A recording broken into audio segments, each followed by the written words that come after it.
ser vi Søren her. Han er meget, meget, meget træt. Jeg har stået op i en halv time og ventet på ham indtil videre. Men nu kommer den lille. Og jeg tale pænt til ham, når han kommer herover. Og så han havde været lang tur? Nej, det har det ikke. Så. Ikke engang har pustet. Hvor skal vi hen nu? Vi skal ned noget, der hedder Double Diamond. Og det skulle være en sådan lidt mere krasbørstig. Så jeg har reb med, så kan jeg køre med Morten snor ned. Og du har Morten med heroppe af, siger du? Ja, det har okay. Du fører bare ind. Det er skam jæs.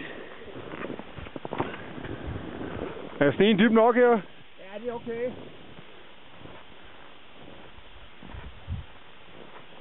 Der står der det der avalanche. Hvad fanden betyder det?